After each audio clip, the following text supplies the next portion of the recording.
Etsy is now considered as the online buyer's choice because if they are looking for quality and handmade products, i-define natin yung handmade. It doesn't necessarily mean na handmade na ganun. Pag sinabing handmade, sarili mong produkto.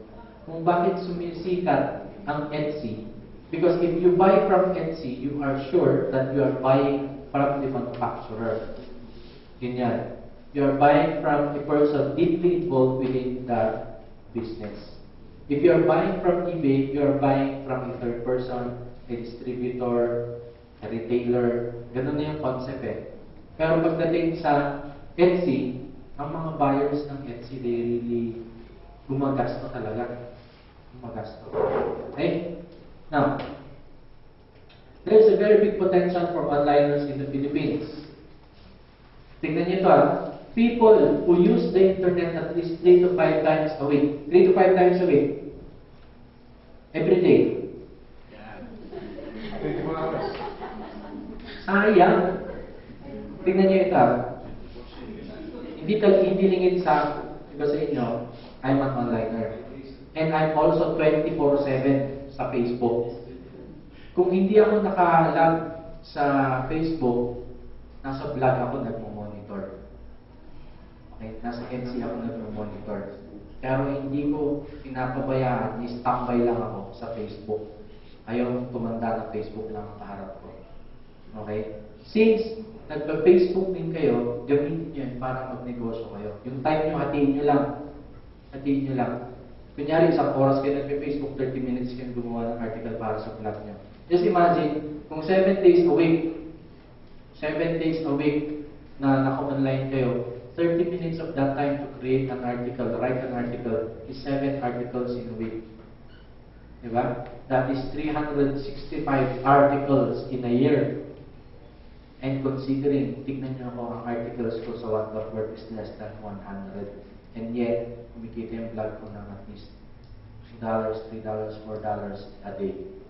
How much more kayo pag talagang tutukan ninyo? Diba? Yan lang yung who use at internet at least 3 to 5 times a week. Ako naman, pag everything sayang yung time to make a living online or at least to earn extra income. I say this because there are thousands of products found only in the Philippines that can be sold online.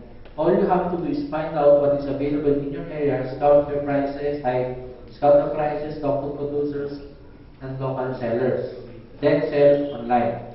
If not, you can create and sell your own line of products. There are several hundred online shops selling Philippine-made products, but they are located outside the Philippines, which makes their product more expensive. As a local, you can sell on a lesser price. Totoo yan. Experience namin yan. Now, tignan natin, ang ipapakita ko sa inyo were our previous shops, yung mga nabenta namin noon, bago namin kinulate sa isang shop. Ngayon, isa na lang yung shop namin kasi honestly, hindi rin namin kaya maintain lahat. Okay? So, kapag kayo rin gumawa ng sarili nyong Etsy shop, be sure na kaya nyo i-maintain lahat. Kung hindi, wala nang matutulog sa inyo. Why? Why? Because sa time difference. Karamihan ng malalakas na market ay Europe, Canada, USA, ay Western countries.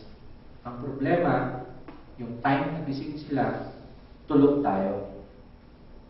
Time na tulog tayo, gising sila. Hati yung oras natin. That is why kami, sa gabi, gising hanggang alas 4 o alas 3 ng umaga. Tapos matutulog kami, usually 3, 4 in the morning. Gigising kami mga 8 na. It is the price you have to pay kung gusto mo talaga pumasok sa ganito.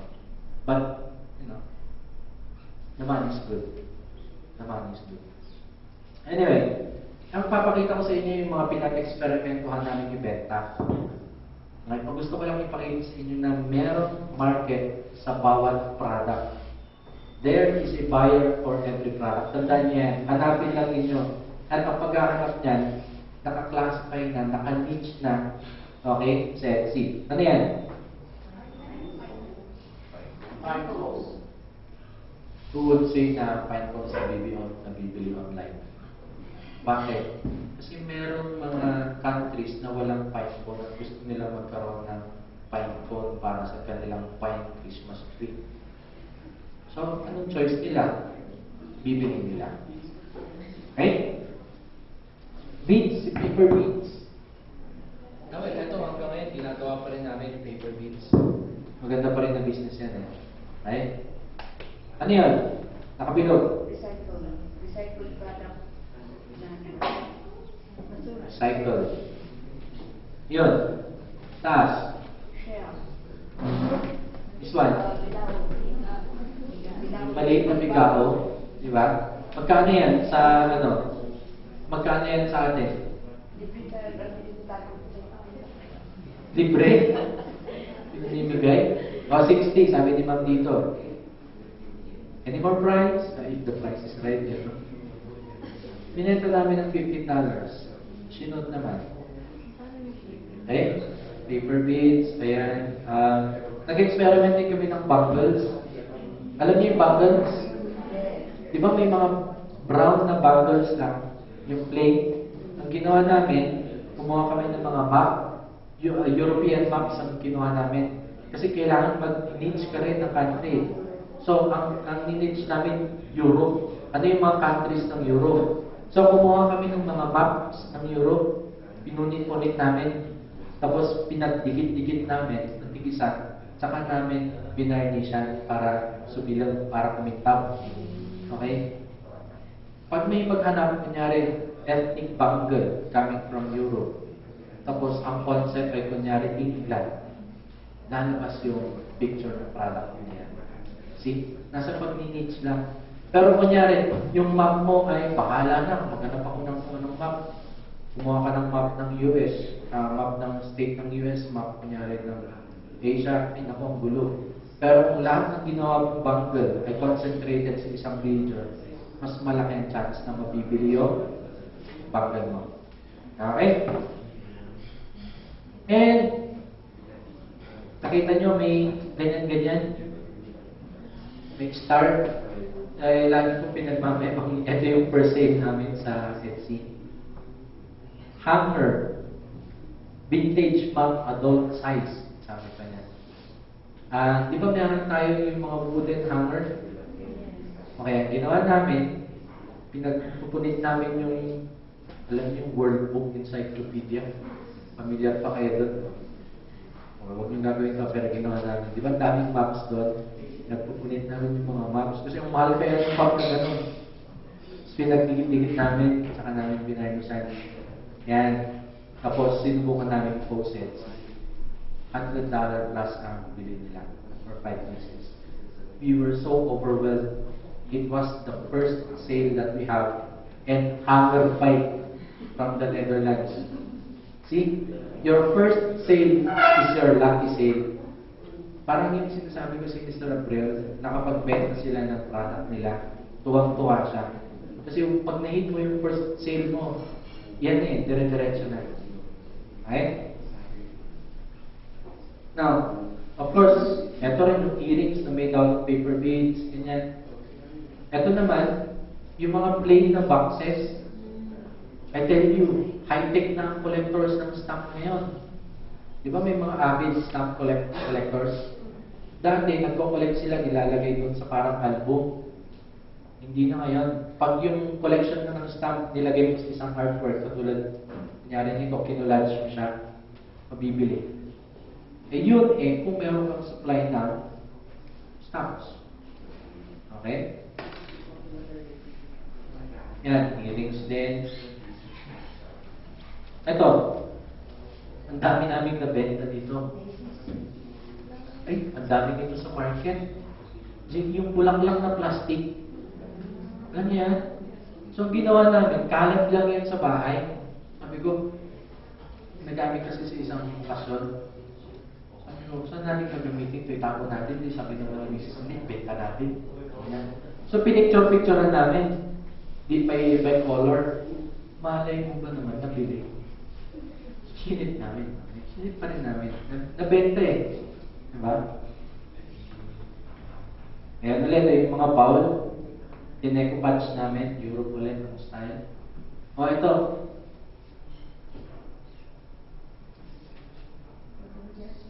akala, ito mga ano lang yung nagkalat sa bahay.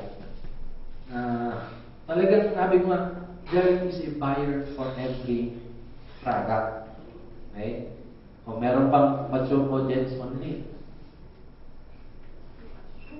Ano sa tingin niyo yung mature audience only? Sa Etsy kasi bawal mag-print ng picture na mature. Kailangan maglagay ka kunyari yan, mature audience only. Pag clinic ng buyer, tsaka lang lalabas sa likod yung picture niya. Okay? It was as big as this. O parang ganito rin. Tapos talagang ano, okay? Ayun. It was bought by an Australian. For what purpose? I do not know. I do not want to know. But you know, ang kagandahan kasi pag nagbebenta ka sa Etsy, kahit hanggang times 5 yung price mo, okay lang. Kasi ang laki ng difference sa peso sa dollar. So yan. Paano siya i-deliver sa bahay? Even dollar. Pero post office.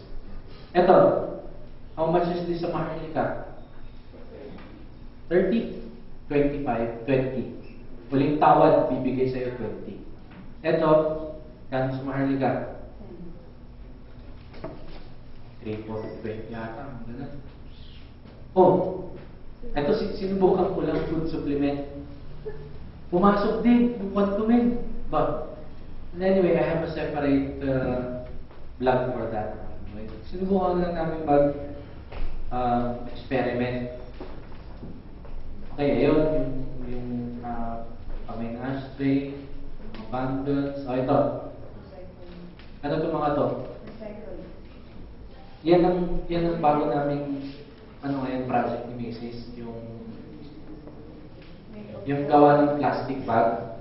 Tulad nito, meron pang taga-nutrition dito. And then sila, nagkaroon sila ng trade fair 2-3 weeks ago. Ayun. Pumunta ako ron. I bought, dami kong binili na ganito. Yan, nag-uwi ako ng 3 malalaking supot na puro gawa ng ganito. And hindi pa ako pumasok ng 1,000. Plastic bag. Ano yung plastic bag? Supot. O yan, recycled. Recycled na santo bag, ginawa wallet. And you know how much I bought this one? Makakawa kayo sa mga gumagawa. 10 pesos. 10 for this material with zipper and yung label. Ay dalang portak matakdal time na yun, pinakyaw mo lahat. Kasi alam ko yung hirap ng gumawa. Of course, wholesale na. Wholesale yun. Now, what I did, pinicturean namin, it was sold. Okay, ito yung noon. Mamaya pwede natin silipin yung isang shop. Makikita niyo yung mga bagong benta doon. Okay? For example, ito Jim's Coffee. Kitang-kita, no? Jim's Coffee, you can buy this at 80 pesos. Sa market, ang hirap gawin yan isang araw na labor. Pwede natin ibenta yan ng $10. Sasabihin pa nila cheap. See? Depende talaga sa market. Ayun. Ano yan? Sana nga si Brad Dennis kung nakikinig na yun Hindi. Hindi? O-order ako ng pagkarami-rami nito. This is one of the most saleable items in the internet. Basta huwag lang buhay. Okay? Huwag lang buhay. But you know, there are so many buyers for snake bones. Ginagamit nila kung ano-anong pabubot or display or ginagamit sa tulad ng sinabi ko, Halloween. Ang Halloween sa US, may nagkagastuhan talaga. Snake bones ulit. Titikat. Snake bones ulit. Snake bones ulit. Alam mo ginawa natin dito? Kasi nakita namin na lahat ng pinupost namin ng snake bone, nabibili. Ang ginawa namin, pinagbibiyak na lang namin. Parang ito, 20 pieces real snake vertebra. So kung sabihin mo 60 pieces yun, biyakin na lang natin 20. Meron ka 10. Tingin mo, kasi sinasabi ko sa inyo, mabili ang snake mo. There is a market for that. Yung problema lang, mahirap hanapin. Sabi ko natin sa mga uncle namin kung may mga inulang kayong ahas, balikan natin yung pinagtabunan ninyo ng ano. Snake bone na ano. 20 pieces yan. Yun, pine cones. Soul. Sabi niya. Ang pine cones sa Baguio City, ano ginagawa natin? Di ba pinag-uktar natin? Di ba? Pinag-uktar, nagsisipa natin. Pero may market sa pine cone. Ako naman. If makita nyo, sabi ko, every product has a buyer. Okay? Snake bones na naman. Now, ito, general. Examples of products being sold online. Sa Etsy ito but hindi tayo limited sa Etsy. Remember, you can sell sa inyong Facebook account, you can sell sa inyong blogs. Okay? Backup lang yan Pag titignan natin yung linking, dapat meron kang Facebook, nakalink ang product mo, dapat meron kang blog. Yung blog mo kasi, it will stay forever. Kung ano ang nilagay mo ron, 5 years from now, andun pa rin, especially pag nasa Google. So, pag nag-post ka ron, for example, ikaw ay nagbebenta ng wood carving na for adults only, tapos after 5 years, nasa ministry ka na ngayon, malas mo lang. Kasi pag may nag-search, lalabas pa rin yung ganun. So, anyway, ang point is hindi siya talaga mawala. Ito. Magkano ito sa Baguio? Benta namin ito, kano yung benta namin? $6. Oh. Ito, pine cones, nandiyan na yan. See? Ang kagandahan kasi pag nagbenta ka sa Etsy, kung ano yung price mo, pwede mong jack up hanggang times 5. So kung kunyari, ang price mo is 100, pwede mo ibenta hanggang 500 pesos convert mo sa dollar. Yan. And, tada! Okay. Yan. And, tada! This is one thing na we are proud of. Nawala? Ayun. Ano ito?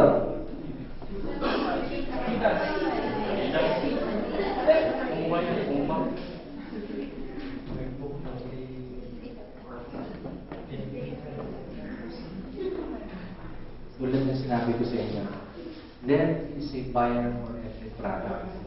Kailangan lang hanapin nyo yung niche nyo, yung market nyo, yung product nyo. The weirder, the better. You know why? The more unique, the better. Bukod. Kaso parang hindi ko masikmura yung alam nyo, kumuha ng chicken feet, tapos may proseso kasi yan Padry ninyo, patikasin ninyo, tapos lagyan nyo ng varnish, tapos ibenta ninyo. Alam nyo, there are weird people on earth na ginagawang necklace ang chicken feet. Diba? Market kamat yan, captured market. And there are only a few sellers who are actually selling chicken feet. Of course, may mga mga fossilized katulad nito. Bibili niya. Right? Yan. See? Pang-loads. Ito nga tablecloth. Alam niyo yung tablecloth na mayroong big buyer talaga niyan. Right? And those are products that were actually sold by us. Kumbaga, hindi bola ang nakita. Talagang nabenta namin yan. You can sell anything online. Okay? Now, you want proof of income sa Etsy. Yun ang laging tanong sa akin. Ano ang proof mo din na talagang kumikita kayo sa Etsy? Well, one proof of income would be this one. Yan. And this one. And this one. Yan. See? Simple lang. Ito rin. Kung wala kaming income sa Etsy, hindi biro yung pumasok sa ganitong klaseng industry, yung lectures, seminars, yung ganun. Hindi ka pwedeng sumabak sa ganito na wala kang gamit. Okay? So we have invested or paunti-unti since January month, itong year na ito. And kahit pa paano, may naipong gamit na. And that came all from online marketing. Okay? So, i-brief ko na lang kayo. Example, this one. Depende sa season. May 15, 11, 4, 1,000, 8,000, 51,000, 37,000, 27,000, 108,000, 139,000. 1 million.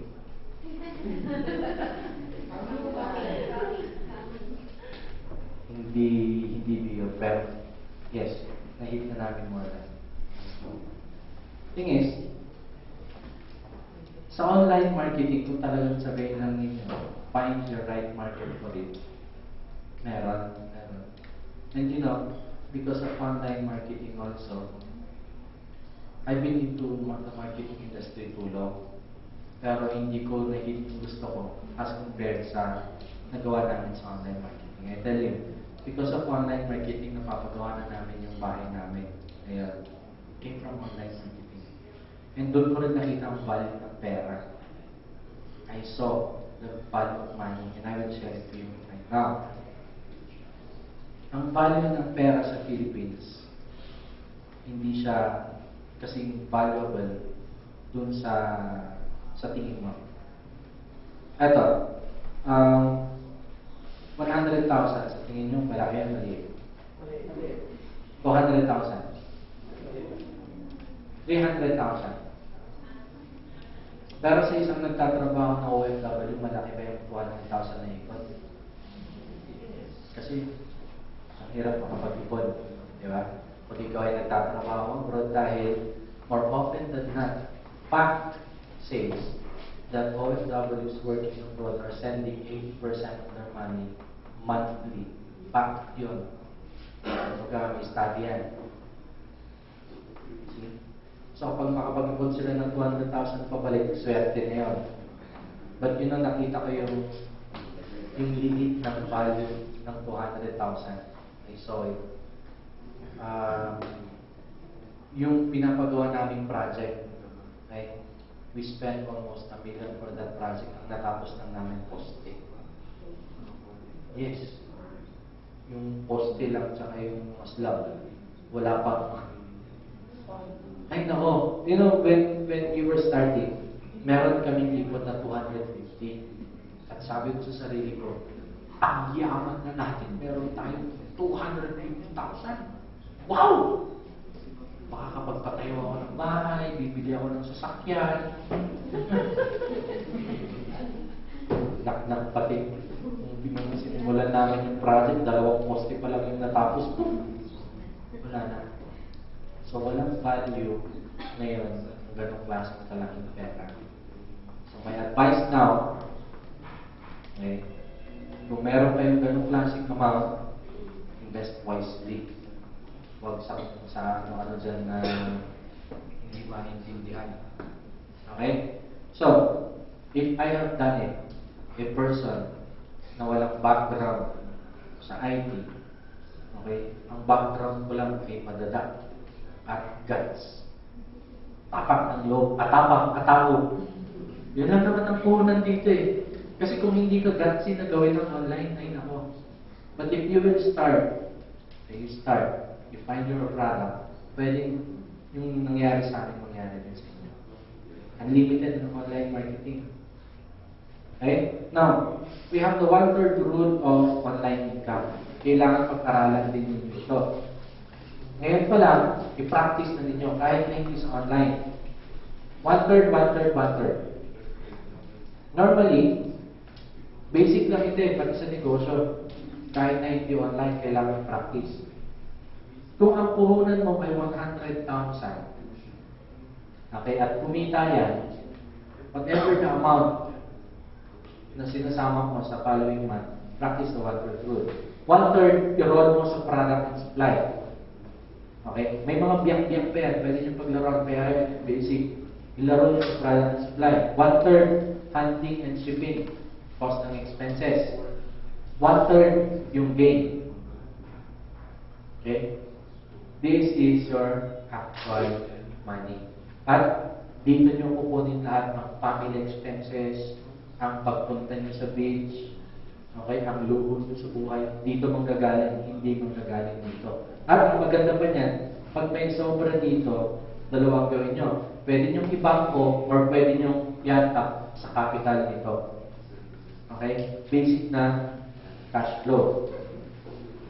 Kung bakit ganito yung sinasuggest namin sa online, okay? Kasi, maraming magtatanong, 1/3 handling and shipping? Yes. Because we are sending products dependent, kunyari, post office, pwede namang FedEx. Okay? But, ang handling and shipping sa Philippines is much more expensive than the actual product. Okay? Yung wallet ko, magkano bili ko? 10. Shipping nito, kano? Pag pinaship, kunyari sabihin ng buyer, I would like to get the product by next week. By next week, the express mail. Ang minimum ng express mail sa Philippines is 888 pesos. Magkano yung material? Yes. Sa Philippines, mas mahal. Kaya ganyan ang pricing ko. Ganyan. Kung ano man ang naiwan dito, nag-roll pa rin dyan. Yung dalawa na yan. Once na kinalaw mo yung capital mo rito, patay ka dyan. Okay? Mas maganda na magkaroon ng inventory kaysa yung mawala yung physical na capital mo rito. And again, we learned this the hard way when we were starting. Kaya namin ginawa yung concept ito sa online. Now, applicable din naman ito sa sa basic na dealing.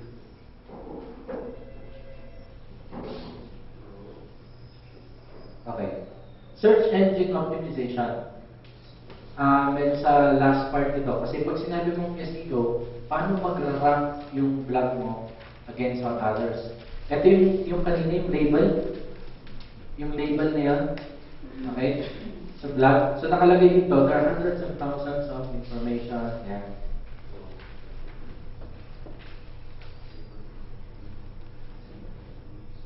Basic rule lang naman, pag meron kang blog, i-share mo, i-link mo. Kung may ginawa kang article, kung may picture ka, huwag kang mahiya na i-share yun. Okay? And, ito yung table. Nakita nyo kanina. Pag ikaw ay, pag may nag-search sa Google, yan, pag may nag-search dyan, una niyang sa-search ay dito, paakyat dito, last dito. Kaya pag ikaw ay naglagay dito, kunyari, yung lagi kong example, I love Panagpinga, naglagay ko dito, I love Panagpinga, title mo, I love Panagpinga Flower Festival, chances are, mas mabilis na tumaas yung blog mo pag lumabas yung Google search result. Okay? Now,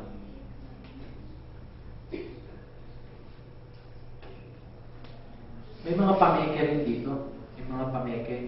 Kahit nang benta mo, kunyari ay BCD. BCD. Ganun. Kahit ganyan ang benta mo, pwede ka pa rin kumahan sa iba kung gumamit ka ng kalokohan na tag or proper tagging. Okay? Lahat kayo nag-attend dito. Ngayon lahat kayo, kunyari, gagawa ng vlog. Pero, nagkataon na may isang article na, diba, Baguio Day, malapit na Baguio Day, di ba? Lahat kayo nagsulat ng Baguio Day. So, paano aangat ang isa-isa? Depende sa diskarte ninyo sa paglalagay doon sa tag section na yun. Kung ano yung usually na sinesearch ng tao, yung keywords na sinesearch, yun yung ilagay niyo sa label. Or, gumamit kayo ng word na sex. Or sex scandal. Oh, biglang tumahimik lahat. What is the most searched word in the internet? Sex. One. You have to be mature on this.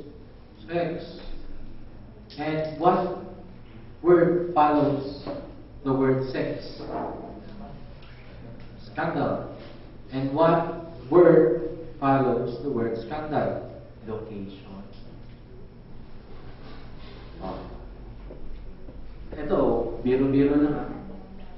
Ano ba? Di ba November ang Adibay Festival sa Benguet? Ngayon, madami rin gumagawa ng articles about Adibay Festival, like yung mga nasa media, nasa Midland, nasa Sunstar, lahat yan gumagawa ng articles. Ngayon, pag may nag-search ka agad na ganyan, mag-aagawan kayo dun sa top.